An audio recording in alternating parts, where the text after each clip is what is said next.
Yeah. Nasty little setup right there. Yeah. That is a lot cleaner than I'd expected. Yeah, well, you can see it's got the FJ20 with the twin overhead cams and the side ramp Solex. Right. So this thing, you drive this thing on the street? I drive this to work every day. You kidding me? Yeah, I'm kidding. Of course not. No, I I have a limousine pick me up. I'm big time, so not like you guys. It's a big wheel. Yeah, we drive. Driving your parts truck to work every day. Well, I got a question for you here. This is a good one here. America needs to know, you're a big-time Hollywood celebrity. Come out here, you're making the buku dollars, big dollars, Hollywood money, big, major dollars. Sure. Should be driving a Ferrari, classic Datsun. I mean, I love it personally, but people at home are probably scratching their head. What is going on here? What's the story? Well, why this car? I'll tell you why. I got two words. Basic cable. They just don't pay the... No, I love Datsuns. I've always was a Datsun guy. Coming up, I used to have a Z car. Always loved the 510s, and no matter how rich, no matter how famous, no matter how attractive I am, my roots are still with Datsun and Datsun racing. Everything's pretty clean. Now what I want to do is I want to redo the dashboard and set it up just like the original BRE car. Like the race car with the wrinkle finish aluminum on there. It's just, I can never get a glimpse of the car. Whose signature is that? Oh yeah, that's the car was built by classic Datsun. Yeah, John Morton. I mean, legendary. Big time. Legendary. That's the John Morton that brought so much fame to this ride, anyhow. Right? Oh, That's how this car is famous here, from John Morton. He drove this very car to victory in the early '70s, except for it wasn't this exact car.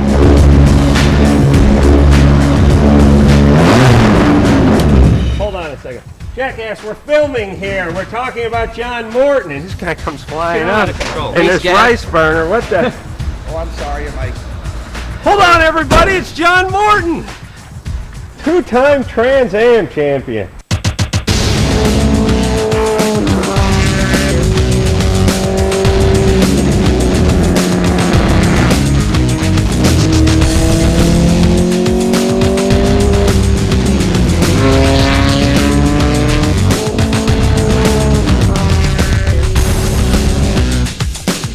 This actual car is the one that won all the races? Yeah, this one. This is the historic piece here, too, not a replica? This car led every race it ever entered. John, since we got you here with the original car, would you mind showing it to us and going over it a little bit with us? Sure. Okay, one more time. We built this car in 1971 to start the season, and by the end of the season we had a second car about halfway through. Can we look at the engine? Oh yeah, no problem. This is actually not the same engine, but this is an identical engine. These are the original carburetors, I believe, an intake manifold. So it's a single overhead cam. It's a single overhead iron cam. block, aluminum head. Right. How many races would the engine be good for? We'd run them one race and then practice for the next race and then change it the night before usually the night before qualifying, we change the engine. Well, John, I mean, it was a pleasure talking to you. It was really great to meet you, man. Really good meeting you guys. Thank you very much. Now I got to drive it back to Chicago, so I better get going. Man, that's the real deal, man. I think it's a beautiful ride. Original sport compact race car right there. That was beautiful. The real deal.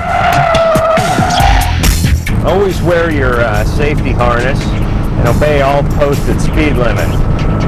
Although I don't see any posted here.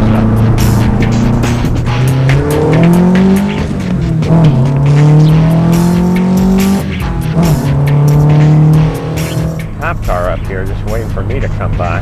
He wishes I would speed in this school zone, doesn't he? Yeah, that's the man. Look at him. Look at him. Down there, reading the back of his eyelids. Got the radar gun in one hand and a donut in the other. Oh no. But he knows not to mess with me. Thank you. You kids are dynamite. We're gonna try to keep up with you, you know? We're gonna be big. And then maybe I get one of these cars one day. 2 words, killer. Cover model. 3 words. Let's do it.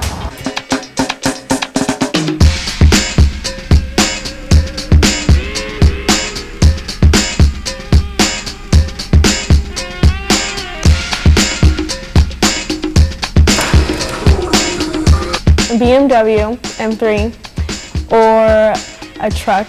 My dream car would definitely be modified.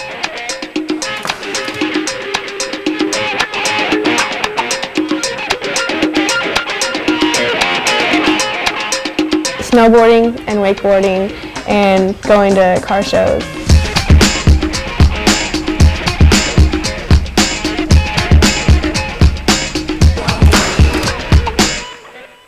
Hey, you. We want to know what you guys think of Supertuner TV. Yeah, don't be lazy. Send your emails to... This is the all-conquering Nissan GTS IMSA class car that was racing in the early 90s. And this car is famous. You people should recognize this car at home. And the reason that you know this car is because of the driver, who we are lucky enough to have with us here, Steve Miller. Steve, pleasure to meet you. Thank you. It's Absolutely. great to be here. Definitely a pleasure. This is a piece of history right here. Can you tell us a little bit about how you got involved with this program and how much fun it was to race these cars? In 1990, Nissan came out with a new model car, and they wanted to promote the car through motor racing and through the IMSA series and sports car racing. So I was contracted to drive the car and did so for 7 years, and I'll tell you what, it was fantastic. While we're standing here, look at it. Can you maybe take us through the car? The car changed a lot through that 7 years, and initially the car started out as a coupe. And a very, very short wheelbase car with a lot of horsepower. This thing had 850 horsepower, so it made it quite difficult to drive. And we initially had to have the fuel behind the rear axle, which made the car change its handling a lot as the fuel load went down. Exactly, yeah. So actually after the first year, they allowed us to make the car 9 inches longer, which was the same as the 2+2 version they sold in Europe. And that allowed us to put the fuel here between the driver and the rear axle.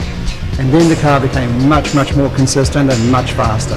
And the engine that was in this car was a production-based VG30 V6 style twin turbo, just like you would find in the production type car? Basically it was. The cylinder heads, in fact, were the standard cylinder heads, which were ported and polished and modified, but a special aluminum block and crankshaft rods and pistons and so on. So, you know, for an engine to have 850 horsepower and to be so reliable for 24-hour races and so on, is a very, very good engine. You know, Steve didn't settle down after he retired from racing. He stayed hooked up with Nissan to produce cars that carried his signature both on the body and under the hood. One of his most famous creations was the limited edition 1996 SMZ 300. Steve redesigned the standard 300Z in honor of Nissan's 25th anniversary. This car is a beautiful piece of work.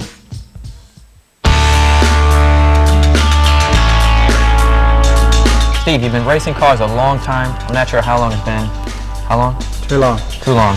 25 years, and you got a book here that basically sums up your racing career with all. And actually, on the back here, you guys check it out. There's car number 75 right here. You're just a really big contribution to motorsports, and it's a great pleasure to meet you. And I wonder if I get an autograph. Look at that. That's a collector's item now. Great. Supertuner TV, big time this time. This right here is one of our personal favorite cars in the whole lot. GTP cars. These things were in the mid to late 80s. Highest form of motorsports, some of the fastest cars on the planet. Big downforce, big turbocharged engines, lots of technology, huge budgeting. This thing is the real deal. Yeah, this actual car here won its first 8 races of the season and a total of 9 races out of the 11, which is dominating by any standards. And this car actually was driven by famed Nissan Datsun drivers Jeff Brabham and John Morton. So this is a legendary piece of motorsports, and let's take a look at what's under the hood and what makes this thing tick. One of the great things about this car is the underbelly tray. The underbelly tray of this car is shaped like an upside down wing, whereas a wing on an airplane creates lift. This one creates downforce, sticks it down to the racetrack. The car itself weighs 2,000 pounds. At 200 miles an hour, it has 5,500 pounds of additional downforce to stick this thing down to the racetrack and keep it glued. It's one of the reasons why this thing was so fast. This thing is a 3-liter V6 that uses 2 overhead camshafts that has push rods actually. The car runs on a single turbo, which you can see here. It has 2 wastegates which dump back into the downpipe, and has a massive radiator. All of the radiator, the intercooler, the oil cooler, all of the heat exchangers, if you notice on the car, are part of the aerodynamics, so the air is forced through here to keep this cool. These are actually the brake scoops for the brake ducts for the rear brakes so that they get adequate cooling. This car is a marvel of technology, and to think that this was built in '88 is amazing, because this thing here is really super high tech still to this day. The car actually made 750 horsepower and about 690 foot-pounds of torque breathing through 54 millimeters, which is pretty impressive. You know, getting into these cars is a chore in itself, but I figured I'd try it out just to give you guys at home a view of what it looks like from inside the car. It's a tough job, but somebody's got to do it. This is a really cramped working environment, and to think of these guys having to sit in here for hours at a time, I'd join them in a heartbeat. This right here is just a sister car to the one that we were extensively just looking at. This is a 1990 version, second generation aerodynamics, switched to the twin cam motor. Still, beautiful looking race car. Take a look at this thing. Open wheeled race cars are really impressive, but as far as closed cars go, this is what a race car looks like to me. Supertuner TV is looking for your funniest, most amazing, weirdest, or wildest video clips. Send a copy of your tape along with a brief description and your name, address, and phone number to us at Supertuner TV, 2400 East Catella Ave, 11th floor, Anaheim, California, 92806. Sorry, your tape can't be returned, but if we air it, we'll pay you $100. Ka-ching! Ready for a...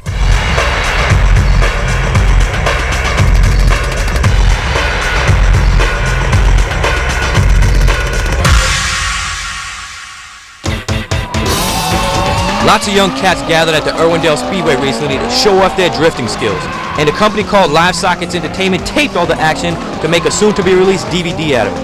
Because drifting is relatively new in the States, sometimes it seemed like the drivers didn't know the difference between drifting and gross display of horsepower. But some of them definitely got it right. Yeah, man, and when they didn't get it right, it got violent, destructive, and just plain fun.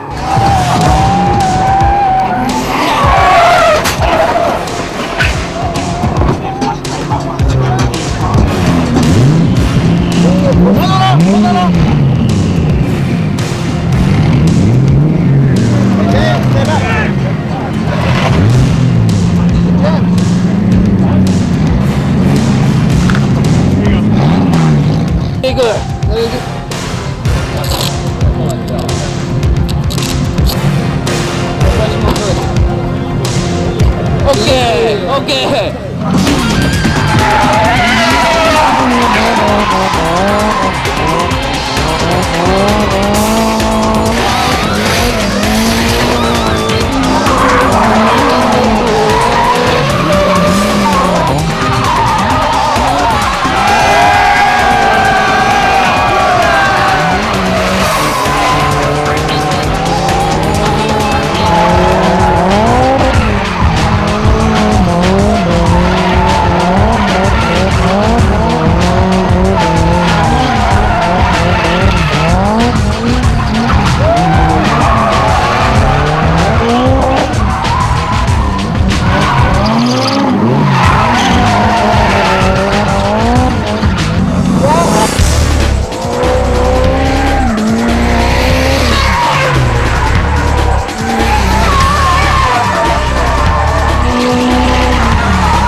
For today's show, we got to give a big shout out to Nissan for letting us see the cars that got stuffed away in the Dream Garage. Absolutely, man. Plus, shout out to all those guys who stopped by and hung out with us today. We had a blast chilling with them. Hope you guys did too. Be sure to catch Supertuner TV next time. Until then, we are out of here. Right.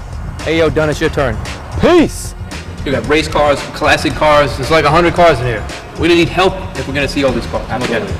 Let's look at that. Holy sh**. I didn't even say that loud. Well, I was scared there, actually.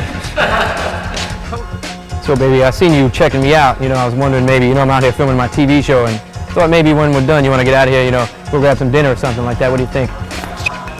Oh! I guess I ain't getting none tonight. We got a lineup that's packed with power. Empower's the name of the game this weekend on Horsepower TV. See how much bolt-on power Chuck and Joe can get out of Elmore's 96 Mustang. Project Nightmare. But first, Car and Driver takes us to the Baja Peninsula, where the world's top off-roaders take four-wheeling to the extreme. Plus a look back at a Mopar masterpiece, the 70s Superbird. Standing next to a stack of fresh desert Duelers,